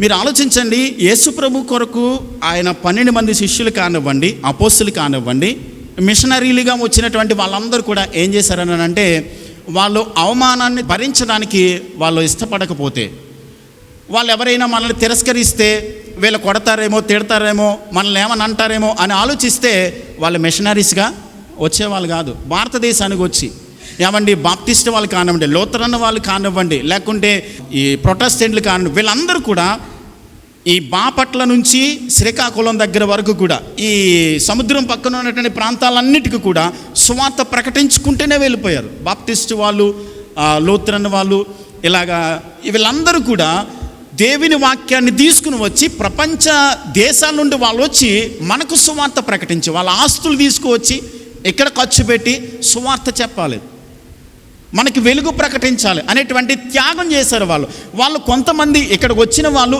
ఇక్కడే చనిపోయారు, తిరిగి వాళ్ళ దేశానికి వెళ్ళలేదు. వాళ్ళ కుటుంబాలను, వాళ్ళ బంధువులను, వాళ్ళ బిడ్డలను కూడా విడిచిపెట్టి వచ్చేసి ఇక్కడే ప్రాణాలు విడిచిపెట్టేశారు. ఎందుకోసం? భారతదేశానికి సువార్త అందాలి, గాస్పల్ వెళ్ళాలి, సువార్త ప్రకటించాలి. ప్రభు చెప్పింది ఏంటంటే, మనము సువార్త ప్రకటించడం ఆలస్యం చేస్తున్నామంటే దాని అర్థం ఏంటో తెలుసా? ఇంకా మనకి దేవుని రాకడ మీద అపేక్ష లేదు. ఆలస్యం చేస్తున్నామంటే మనం చెప్పట్లేదని అంటే ఆయన ఇంకా ఏం చేస్తాడు? ఆలస్యం చేస్తాడు. మనం సువార్త చెప్పడం ద్వారా మనం ఏం చేస్తున్నామో తెలుసా? ఆయన రాకడను మనం ఇంకా పుష్ చేస్తున్నామంట. అంటే సువార్తను మనం గాస్పల్ని స్ప్రెడ్ చేయడం ద్వారా ఆయన రాకడ మనం పుష్ చేస్తున్నాం, ఆయన తొందరగా వస్తాడు. మనం ప్రకటించడం అయిపోతే ఆయన ఏం చెప్పాడు? లోకమందంతటా సువార్త ప్రకటించబడితే నేను వచ్చేస్తానన్నాడు. కాబట్టి మనము చెప్పడం ద్వారా ఆయన రాకడను ఇంకా ముందుకు తోస్తున్నాం. ఇంకొక మాట ఏంటో తెలుసా? ప్రకటన గ్రంథంలో ప్రభువా త్వరగా రమ్ము అని మనం ప్రార్థన చేయాలంట. అంటే మనం ప్రార్థన చేస్తే మనం అనుకోవచ్చు, మనం ప్రార్థన చేసేసి వచ్చేస్తాడా? మనం పరలోక ప్రార్థనలో చేస్తాం ఒక మాట, పరలోకమందున్న మా తండ్రి మీ నామము మహిమ పరిశుద్ధపరచబడును గాక. మూడో మాట, నీ రాజ్యము రమ్మని ప్రార్థన చేస్తున్నాం. మనకు తెలియకుండానే ప్రార్థన చేస్తున్నాం. అంటే ప్రభువా రమ్ము, ప్రభువా నువ్వు రా, వచ్చేవయ్యా తొందరగా అని ప్రభువును మనం ప్రార్థన చేస్తున్నాం. సువార్త ప్రకటించడం ఒక వంతు అయితే ఆయన రమ్మని మనం ప్రార్థన చేయడం కూడా మన బాధ్యత. అందుకనే ఈ పేతురు రాసిన 3వ అధ్యాయం 12వ వచనములో అపేక్షించుచు అనే మాట అక్కడ 2వ అంకె వ్రాసి కింద ఏం రాసి అంటారంటే త్వరపెట్టుచు అని వ్రాయబడి ఉంటుంది. అంటే ఆయన రాకడ మనము పుష్ చేయాలన్నమాట. అంటే మనం పుష్ చేస్తేనే వస్తాడని కాదు, అంటే మన బాధ్యతగా సువార్త ప్రకటించడం, మన జీవితాన్ని పవిత్రమైన జీవితంగా కాపాడుకోవడం అంత మాత్రమే కాదు, ప్రభువా రమ్మని ప్రభుకి మనం ఏం చేయాలి? ప్రార్థన చేయడం మనం చేస్తూ ఉండాలి. అలా చేస్తున్నప్పుడు ఆయన రాకడ బహు సమీపంగా రాబోతుంది. ఒక ఆయన అంటాడు, పరలోకంలో మనం పొందబోయే కిరీటాలు సంపాదించేది భూమి మీదనేనంట. మరలా చెప్తున్నాను, పరలోకంలో మనం పొందబోయే కిరీటాలు అవి సంపాదించుకునే స్థలం ఏంటంటే భూమి మీదే మనం సంపాదించుకోవాలి. అంటే మనం ఇక్కడ ప్రభు కోసం ఎంతైతే ప్రయాస పడతామో దానికి తగ్గ రిజల్ట్ ఎక్కడ పొందుకుంటాం? మనం పరలోకంలో. అంటే దానిని సంపాదించుకునేది ఇక్కడే, దాని రిజల్ట్ దేవుడు పరలోకంలో మనకి ఇవ్వబోతున్నాడు. కాబట్టి ఎంత జాగ్రత్త కలిగి, ఎంత మెలకువ కలిగి మన ప్రవర్తనను పవిత్రమైనదిగా కాపాడుకుంటూ సువార్తను ప్రకటిస్తూ, నేను సువార్త చెప్పడానికి మీ పని పాటలు మానేసి నేను సువార్త చెప్పమని చెప్పట్లా. మీరు ఉద్యోగాలు చేసే స్థలాలు ఉంటాయి, మీరు వ్యాపారాలు చేసే స్థలాలు ఉంటాయి, లేకుంటే మీరు పని చేసేటువంటి పొలాలు ఉండొచ్చు. మీ దగ్గర పని చేయడానికి మరొక వ్యక్తిని మీరు ఖచ్చితంగా ఏదో ఒక మన జీవితంలో రోజంతా కూడా ఎవరినొకరిని కలుస్తూ ఉంటాం. వాళ్ళకి అవకాశం చూసుకుని కనీసం ఒక్క మాట అయినా సరే, మీరు అవకాశం కుదిరినప్పుడు ఒక్క మాట అయినా సరే ప్రభు గురించి చెప్పండి, ప్రభు గురించి మాట్లాడండి. మీరు చెప్పండి. మీరు చెప్పిన దానికి, మనం చెప్పిన ప్రతి దానికి కూడా చెప్పడం మన వంతు. వారిని ఒప్పింపచేసేది పరిశుద్ధ ఆత్మదేవుడు. ఆయన కార్యం చేస్తాడు. మనం చెప్తూ ఒకవేళ చెప్పలేదనుకోండి, ఒకనొక దినాన్న ప్రభు ముందు నిలబడినప్పుడు నువ్వు ఎంతమందిని సంపాదించావు అని ప్రభు అడుగుతాడు. నాకు తెలిసిన ఒక పాస్టర్ గారు శ్రీకాకుళంలో వాక్యం చెప్పడానికి వెళ్ళాడు. ఆయన వాక్యం చెప్పాడు. ఆయన బల్లగుద్ది మరీ ప్రసంగం చేసి వచ్చాడు. రక్షణ గురించి మాట్లాడాడు. రక్షింపబడకపోతే పరలోకం ఉండదు, దేవుని అంగీకరించకపోతే మనం పరలోకానికి వెళ్ళము అని చెప్పని బోధించాడు. ఆయన బోధించినప్పుడు దూరం నుంచి పబ్లిక్ మీటింగ్ అనమాట, అది మైక్ నుంచి ఎవరో ఒక సిస్టర్, ఒక ఆవిడ విన్నదనమాట. విన్న తర్వాత ఈయన వాక్యం చెప్పేసి స్టేజ్కి వచ్చేస్తూ ఉన్నాడు, నడుచుకుంటూ వెళ్తున్నాడు. వీధిలో వెళ్ళేసరికి ఆమె పిలిచింది, ఆగండి పాస్టర్ గారు అని చెప్పాను. రక్షణ గురించి మీరు బోధించారు, రక్షణ పొందకపోతే పరలోకానికి వెళ్ళరు అని చెప్పారు కదా. అయితే రక్షింపబడడానికి యేసుక్రీస్తు వస్తే లోకములో ఇంకా పాపం కొనసాగుతూనే ఉంది కదా, పాపం పోవాలి కదా అని చెప్పాను. అనగానే పాస్టర్ గారికి ఏం చెప్పాలో అర్థం కాలేదు. అక్కడ ఒక పల్స్ పోలియో బ్యానర్ కనబడింది. అప్పుడు ఆయనకు ఆలోచన వచ్చిందనమాట. ఆయన ప్రశ్నించాడు, ఏమనంటే, అమ్మ ప్రపంచంలో పోలియో ఉంది కదా, పోలియో వ్యాధి ఉంది కదా, మరి పోలియో డ్రాప్స్ వచ్చినాయి కదా, వ్యాక్సిన్ వచ్చింది కదా, ఎందుకు ఇంకా ప్రపంచంలో పోలియో ఉంది? పోలియో పోవాలంటే ఏం చేయాలి? వ్యాక్సిన్ వేయించుకోవాలి. మన పాపం పోవాలంటే యేసయ్య దగ్గరకు రావాలి, ఒప్పుకోవాలి. అప్పుడు మాత్రమే మన పాపం పోతుంది, రక్షణకి పరలోకానికి వెళ్తామని చెప్తున్నప్పుడు ఆ సిస్టర్ ఏడుస్తూ ఉందన్నమాట. ఏడుస్తూ, పాస్టర్ గారు మీ క్రైస్తవులు చాలా నేరవ బుద్ధి అండి, మీరు చాలా పక్షపాతం కలిగిన వారండి, అసూయ అండి మీకు అని చెప్పాను అన్నది. ఎందుకమ్మా అలా మాట్లాడుతున్నావనంటే, ఏమైందని చెప్పానంటే, ఆ అమ్మాయికి పెళ్లి కుదిరింది. వాళ్ళ ఇంట్లోనే ఆ పక్క పోర్షన్లో క్రిస్టియన్స్ దేవుని సన్నిధికి వెళ్ళేటువంటి ఒక ఫ్యామిలీ అద్దెకుండేవారంట. వీళ్ళేమో దేవుని నమ్ముకోలేదు. వాళ్ళమ్మ నాన్న కూడా ఈ అమ్మాయికి పెళ్లి కుదిరిన తర్వాత కార్డ్స్ ఇవ్వడానికి, పెళ్లి కార్డులు ఇవ్వడానికి, పంచడానికి వెళ్ళినప్పుడు ఏం జరిగిందని అంటే యాక్సిడెంట్లో చనిపోయారు ఇద్దరు. అందుకని నా పెళ్లి కుదిరింది, నా పెళ్ళి అవ్వకుండగానే నా తల్లిదండ్రులు నేను పోగొట్టుకున్నాను, వాళ్ళు నరకానికి వెళ్ళిపోయారు. ఇప్పుడు ఎందుకో తెలుసా? నా పక్కనే అద్దుకున్నటువంటి క్రిస్టియన్స్ ఏదో ఒక రోజున, ఏదో ఒక సందర్భంలో యేసయ్య గురించి చెప్పుంటే, వాళ్ళు నమ్ముకుంటే పరలోకానికి వెళ్ళేవారు. కానీ వాళ్ళు చెప్పలా, ఎప్పుడు కూడా దేవుని గురించి మాట్లాడలేదు. డబ్బుల గురించి అప్పు కావాల్సి వచ్చినప్పుడు అడిగేవారు. వాళ్ళ ఇంట్లో ఏదైనా ఉప్పు కారం కావాల్సి వస్తే ఆ సిస్టర్ వచ్చి అడిగేది. కానీ ఎప్పుడు కూడా యేసయ్య గురించి ప్రస్తావించలా. నరకానికి వెళ్ళిపోయారు. ఒక్కవేళ చెప్పుంటే నా తల్లిదండ్రులు నరకానికి వెళ్ళకోకుండా తప్పించబడి ఉండేవారు కదా. అందుకనే మీ క్రైస్తవులు చాలా స్వార్థపరులు అని చెప్పని భయంకరంగా ఏడుస్తుందన్నమాట. ఈ రోజున చాలామంది కూడా, మేము కువైట్లో ఉన్నప్పుడు ఒక మాట చెప్తాను నేను. ఒక రోజున మేము చాలామంది హిందూస్ దగ్గరికి వెళ్ళి వాక్యం చెప్పడం మేము నేర్చుకున్నాం, చాలామందికి చెప్పాం. ఒక రోజున ఒక సందర్భం జరిగింది. సోమవారం వాక్యం చెప్పడానికి వెళ్ళాం, కొంతమందికి చెప్పాము. కడప వాళ్ళు ఎక్కువగా అనమాట, వాళ్ళకి దేవుడి గురించి తెలియదు. వాళ్ళకి దేవుని వాక్యం చెప్పిన తర్వాత చెప్పడం మన వంతు, వాళ్ళ నమ్మారని నమ్మలేదు అనవసరం. చెప్పాము, ఒక ఫ్యామిలీకి చెప్పాం, మంగళవారం చెప్పాం. బుధవారం నాకు ఏదో మీటింగ్ ఉందని చెప్పని వేరే ఫ్యామిలీకి చెప్పడానికి వెళ్దాం అనుకున్నాం, కానీ ఆ రోజు వెళ్ళలేకపోయాం. తర్వాత లక్ష్మీవారం చెప్దాం అనుకున్నాం, కుదరలేదు. శుక్రవారం అక్కడ కువైట్లో చర్చికి వెళ్ళాలి, చర్చికి వెళ్ళిపోయాము. ఇంకా శనివారం మార్నింగ్ మాకు ఒక న్యూస్ వచ్చింది. ఏమంటో తెలుసా? ఏ ఫ్యామిలీకి అయితే వాక్యం చెప్దామని చెప్పని మేము అనుకున్నామో, అతను లిఫ్ట్లు కంపెనీలో పనిచేస్తాడనమాట. లిఫ్ట్ రిపేర్ చేస్తూ ఉంటాడు. ఆయన 3rd ఫ్లోర్లో, 3వ ఫ్లోర్లో రిపేర్ చేస్తూ ఉన్నప్పుడు కాలు జారి అక్కడ నుంచి కిందకి పడిపోయాడు, స్పాట్లో చచ్చిపోయాడు. ఆ విషయం తెలియగానే లిటరల్గా ఏడ్చాం మేము. కనీసం ఆ రోజున వెళ్ళి దేవుని గురించి చెప్పుంటే గనక, ఆ రోజున అతను చనిపోయే టైంలోనైనా సరే ప్రభువా నన్ను రక్షించమంటే ఒకవేళ పరలోకానికి వెళ్ళేవాడేమో. నేను అలక్ష్యం చేయడం వల్ల, నేను నిర్లక్ష్యం చేయడం వల్ల ఒక ఆత్మ నరకానికి వెళ్ళిపోయింది. అప్పుడు తీర్మానించుకున్నాం మేము, అవకాశం దొరికితే చాలు, ఎక్కడ దొరికితే అక్కడ, ఏ వ్యక్తి కంటే ఆ వ్యక్తికి సువార్త చెప్పకుండా నేను ఉండలేను. చెప్తాను నేను. పత్రిక పట్టుకుని వెళ్ళి దేవుని గురించి 2 మాటలు, యేసయ్య నిన్ను ప్రేమిస్తున్నాడు. ఒకవేళ వాడు డిప్రెషన్లో ఉండొచ్చు, నిరాశలో ఉండొచ్చు, కుటుంబ సమస్యలతో ఉండవచ్చు, యేసయ్య నిన్ను ప్రేమిస్తున్నాడనే మాట వాడి జీవితంలో ఒక వెలుగును చూపించవచ్చు, ఒక ఆశను పుట్టించవచ్చు. అరే నేను ఎలా నిరాశలో ఉన్నాను, నేను సమస్యలో ఉన్నాను, నేను ఎన్ని ప్రయత్నాలు చేశాను, అందరి దేవుల్ని ప్రయత్నం చేశాను, ఈయనను ఒకసారి ప్రయత్నం చేస్తే నా సమస్య తీరుతుందేమని చెప్పని దేవుని వైపు రావచ్చేమో కదా, దేవుని నమ్ముకోవచ్చు కదా, అతని జీవితం మారొచ్చు కదా. నువ్వు చెప్పిన ఒక్క మాట ఆ ఆత్మను నరకానికి వెళ్ళిపోకుండా పరలోకానికి తీసుకుని వెళ్ళి గొప్ప భాగ్యాన్ని మనం సంపాదించుకుంటాం కదా. ప్రభువు చెప్తున్నాడు, దేవుని రాకడ కొరకు అపేక్ష కలిగిన వారు రక్షణ విషయంలో నిశ్చయత కలిగి ఉంటారు. 2వది తమ ప్రవర్తనను పరిశుద్ధంగా కాపాడుకుంటారు. 3వది వారికి ఎదురైనటువంటి కష్టాలు, ఇబ్బందులు తేలికగా వాటిని తీసుకుని పర్వాలేదు అన్నట్టుగా భరించడానికి ఇష్టపడతారు.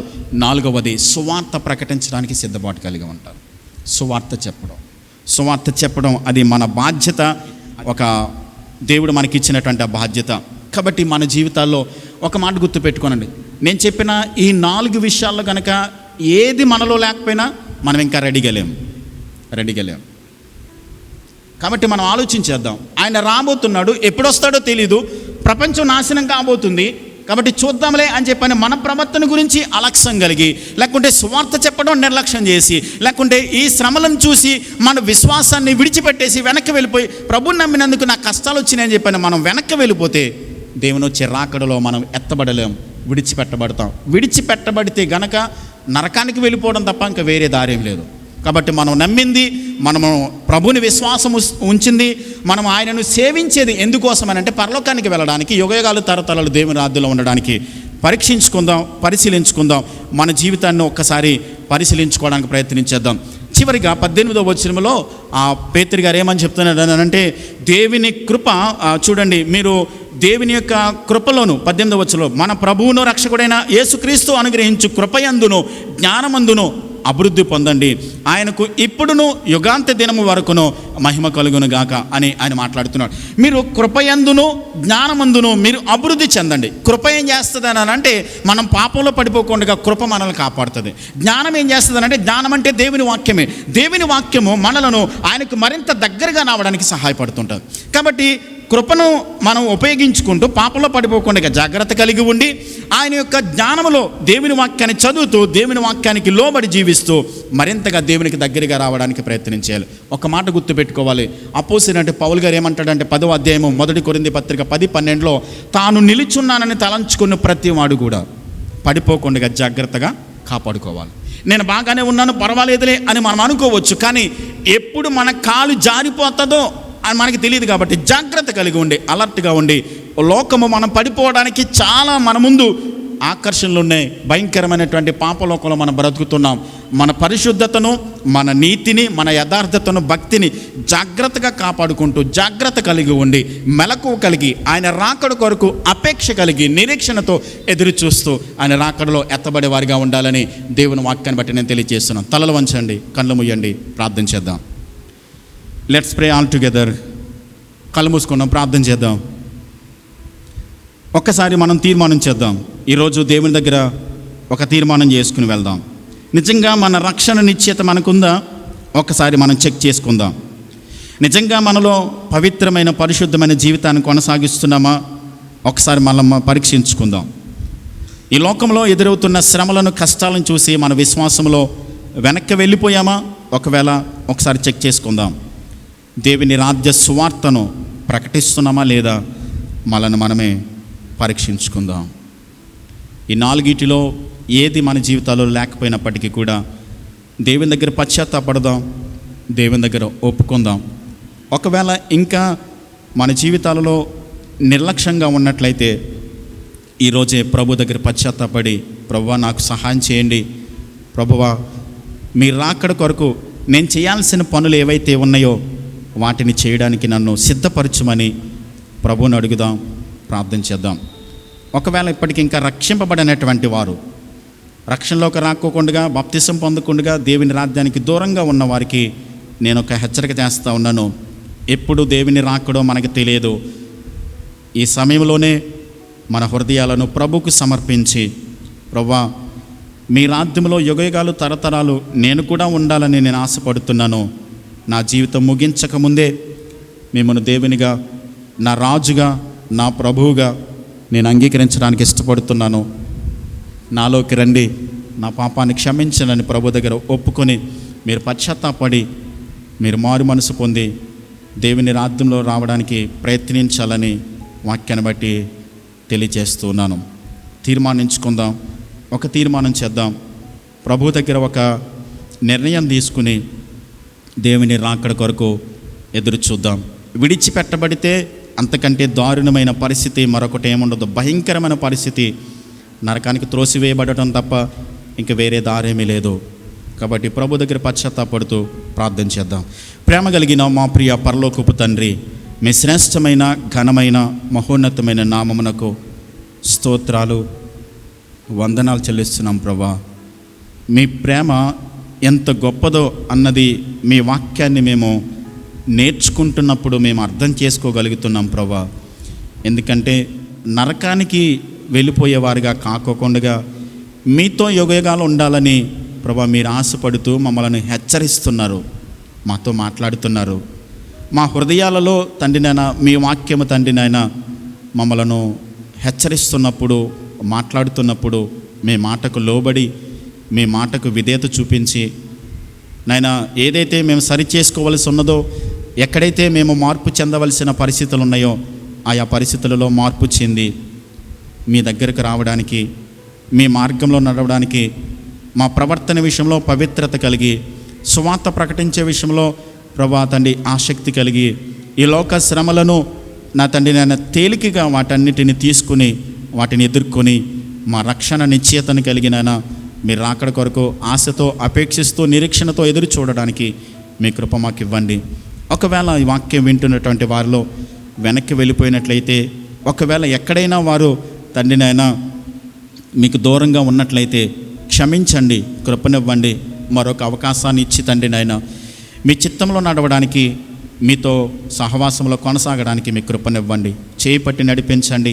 పడిపోకుండా, జారిపోకుండా మీ కృపలో వారిని మీరు బలపరిచి, స్థిరపరిచి, మీ ఆత్మచేత వారిని స్థిరపరిచి నాయన మీ కొరకు నమ్మకస్తులుగా జీవించేటువంటి కృప వాక్యం వింటున్న ప్రతి ఒక్కరికి అనుగ్రహించి మేలు చేసి కాపాడి మీ నామానికి మహిమ తెచ్చుకునమని యేసుక్రీస్తు నామములో ప్రార్థించి వేడుచున్నాను మా పరమ తండ్రి. ఆమేన్.